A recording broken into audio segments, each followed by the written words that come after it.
नमस्कार दोस्तों, शारदा एजुकेशन के इस यूट्यूब चैनल आपका स्वागत है। हमारा जो टॉपिक चल रहा था राजस्थान ज्योग्राफी, और राजस्थान ज्योग्राफी में हम पढ़ रहे थे राजस्थान की झीलें।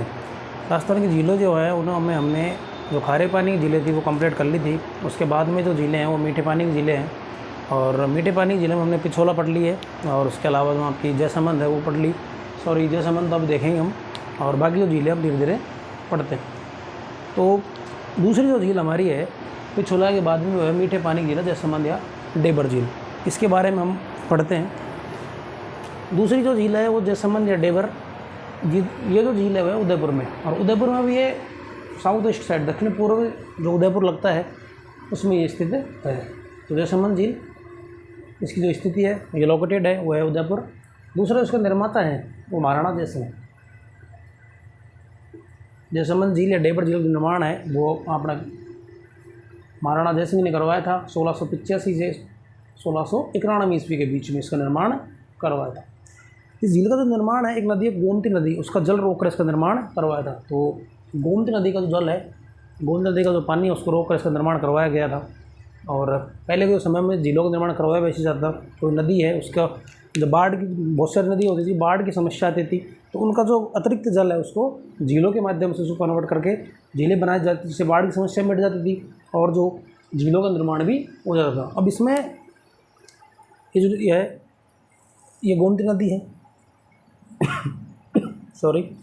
इसका जो निर्माण करवाया गया है ये आपकी झील हो गई जयसमंद। और जयसमंद झील गोमती नदी का जल रोका और इसका निर्माण करवाया।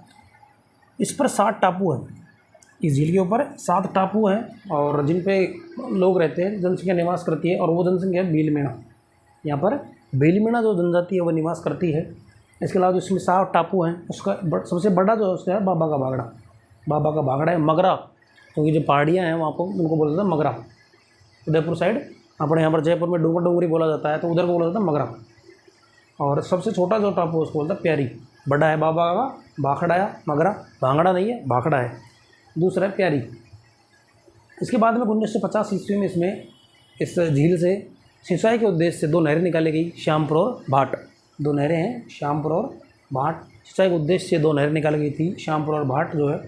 दूसरा इसके बारे में एक जो सबसे अच्छा जो फैक्ट है, फिर बहुत बार पूछा जाता है, राजस्थान की सबसे बड़ी प्राकृतिक झील कौन सी है, कृत्रिम झील कौन सी है, यानी कि मानव निर्मित या कृत्रिम झील सबसे बड़ी झील अगर राजस्थान की देखें तो वो आपकी है जयसमंद झील।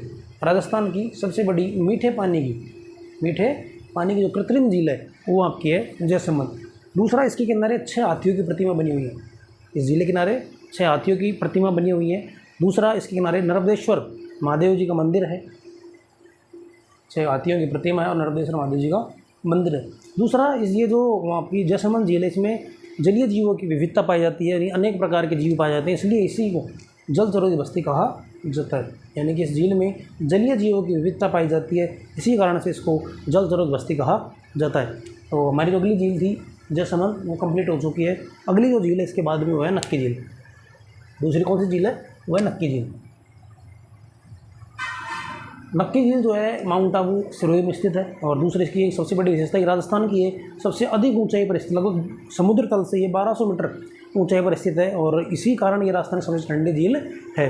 दूसरा, इस झील का तो ऐसा माना जाता है कि सर्दियों के दिनों में ये जो झील है वो जम जाती है, क्योंकि टेम्परेचर बहुत कम होता है वहाँ पर सर्दियों के दिनों में, क्योंकि एक तो ऊंचाई ज़्यादा है और हाइट बढ़ती है तो टेम्परेचर कम हो जाता है, तो इसी कारण ये जो झील है वो सर्दियों में जम जाती है। तो दूसरा एक ये जो है वो क्रेटर झील है। तो इसमें एक फैक्ट और ध्यान रखना कि राजस्थान की जो सबसे बड़ी झील ये है कृत्रिम झील जो है मीठे पानी की, जो राजस्थान की जो है वो भारत की जो है इंदिरा सागर है, गोविंद सागर। ये थोड़ा सा ये ध्यान रखना, इंदिरा सागर या गोविंद सागर। अब वापस आइए नक्की झील पे। तो नक्की झील की स्थिति माउंट आबू सिरोही में है, और ये जो एक क्रेटर या ज्वालामुखी निर्मित झील है, यानी क्रेटर या ज्वालामुखी तो आप समझते हो कि किसी पर्वत से जो लावा का उद्गार होता है तो उसे ज्वालामुखी से बहुत सारी कई बार झीलें बन जाती है। दूसरा क्रेटर झील होता है जब आकाश की जो उल्कापिंड गिरते हैं उनके कारण जो बड़ा सा गड्ढा हो जाता है, उसमें बहुत बार पानी भर जाता है, तो उससे झील जैसी आकृति का निर्माण हो जाता है। जिस राजस्थान में रामगढ़ क्रेटर जो 12 के अंतर्गत झील है, जबकि भारत में एक लोनार महाराष्ट्र के अंतर्गत एक प्राकृतिक झील ये क्रेटर या ज्वालामुखी झील पड़ती है लोनार महाराष्ट्र के अंतर्गत। तो ये राजस्थान की एक प्राकृतिक झील, थोड़ा सा ध्यान रखना,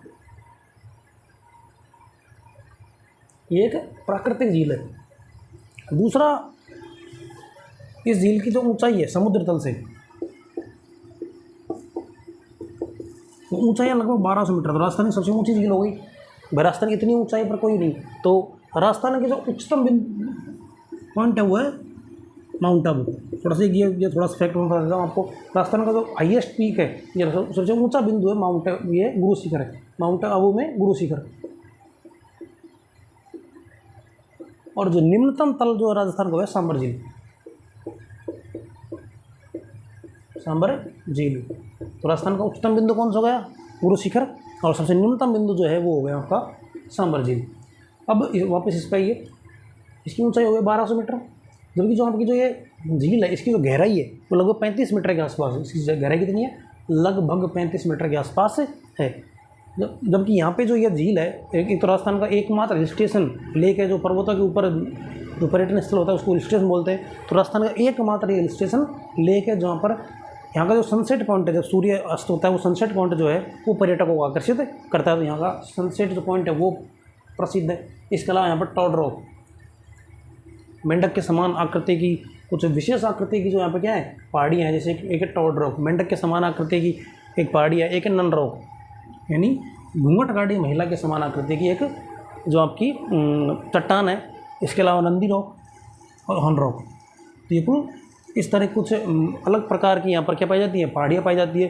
Tod rock, nun rock, Nandi rock और हॉर्न रॉक। इसके बाद में लोक कहावतों के अनुसार ऐसा माना जाता है कि वहाँ के लोक कहावतों के अनुसार कहा जाता है कि ये जो झील है इसका जो निर्माण है वो देवताओं द्वारा अपने नाखूनों से किया गया था। ऐसा माना जाता, धार्मिक मान्यता के अनुसार ऐसा माना। लेकिन अगर अब जोग्राफिकल अगर उससे देखिए तो ये है क्रेटेरिया ज्वालामुखी झील है।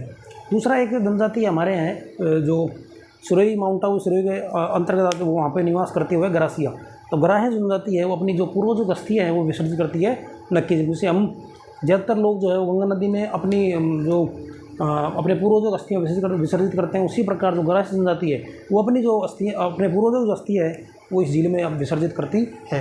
यानी उनके लिए कौन सी झील कैसे होगी? एक पवित्र झील हो गई है। तो गराह जनजाति जो है वो अपने पूर्वजों की जो अस्थियाँ हैं वो इसमें विसर्जित करती है, इसलिए इस जनजाति के लिए झील होगी पवित्र। तो गराह जनजाति के लिए झील कौन सी होगी? पवित्र झील हो गई। दूसरा अभी मैंने ऊपर बताया भी था कि राजस्थान का एकमात्र हिल स्टेशन है जहाँ का सूर्यास्त जो बिंदु है वो पर्यटन को आकर्षित करता है। दूसरा यहाँ पर एक हनीमून पॉइंट, हनीमून पॉइंट यहाँ का फेमस है।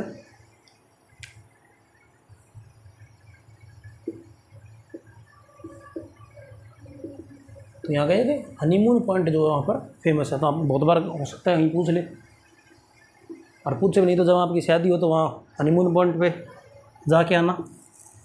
तो इसलिए थोड़ा सा ध्यान रखना आपको। दूसरा, ये आपकी झील हो गई नक्की झील। इतनी बातें आपको नक्की झील के बारे में ध्यान रखनी है। मैंने सबसे पहले स्थिति बताई, माउंट आबू सुरई में एक क्रेटर या ज्वालामुखी झील है। इसके साथ में आपको रामगढ़ बारा की झील है, वो भी क्रेटर झील है। भारत के संदर्भ में लोनार महाराष्ट्र जो एक क्रेटर झील है। इसके अलावा मैंने आपको इसकी कितनी हाइट है, कितनी ऊंचाई वो बात की। और लोक कहावतों के अनुसार कैसी झील है? देवताओं ने अपने नाखूनों से इसका निर्माण किया था। और गराह जनजाति अपने पूर्वजों की अस्थियाँ जो इसमें खर्च करती है। और राजस्थान का एकमात्र हिल स्टेशन लेक जो जहाँ का सूर्यास्त पॉइंट है या सनसेट पॉइंट है वो लोगों को या पर्यटन को आकर्षित करता है। इसके बाद में अगली जो झील हमारी है वो है उदय सागर झील। उदय सागर झील उदयपुर के अंतर्गत है। उदय सागर झील कहाँ है? उदयपुर के अंतर्गत आती है। जबकि जो इसका निर्माण है वो करवाया था महाराणा उदय सिंह ने। महाराणा उदय सिंह ने इसका निर्माण करवाया था। और इसी टाइम निर्माण काल जो है 1559 से 1564 के बीच इसका निर्माण करवाया था। आपको पता होगा कि उदयपुर की जो स्थापना है वो 1559 में महाराणा उदय सिंह ने की थी। उसी के टाइम पे इस झील का निर्माण करा था 1559 से 1564 जो इसका निर्माण काल माना जाता है। और एक फैक्ट और इसके बारे में थोड़ा सा ध्यान रखना, एक नदी है आयड बेड, जो हमने पिछला टॉपिक था रिवर उसमें देखा भी था, लेकिन एक बार फिर आप देख लीजिए इसको। एक नदी है आयड। यह नदी जब अपने ओरिजिनल स्थान से जब आती है तो वहाँ उसका नाम होता है आयड। जब वो आती है तब उसका नाम होता है आयड। और इस झील में जब इस झील में गिरती है तो जब वापस निकलती है तो उसका नाम हो जाता है बेड। यानी कि आयड जो नदी है वो आयड के नाम से आती है, उदय सागर झील में गिरती है और उसके बाद उसका नाम हो जाता है बेडच। उसके बाद उसका क्या नाम होता है? बेड़े का नाम होता था। तो इसी के साथ हमारी ये जो जेल है ये भी कंप्लीट हो गई है। और आज की वीडियो में इतना ही। अगर आपको वीडियो अच्छा लगे तो आप चैनल को लाइक करें, सब्सक्राइब करें। दूसरा, अगर आपको लगे कि हमें अभी अपने वीडियोज़ में या फिर अपनी पढ़ाने की जो शैली है उसमें कुछ गलतियाँ कर रहे हैं तो आप हमें बताएं, हम उसमें धीरे धीरे सुधार करेंगे। और अपने दोस्तों के साथ वीडियो को शेयर करें, चैनल को सब्सक्राइब करें। धन्यवाद।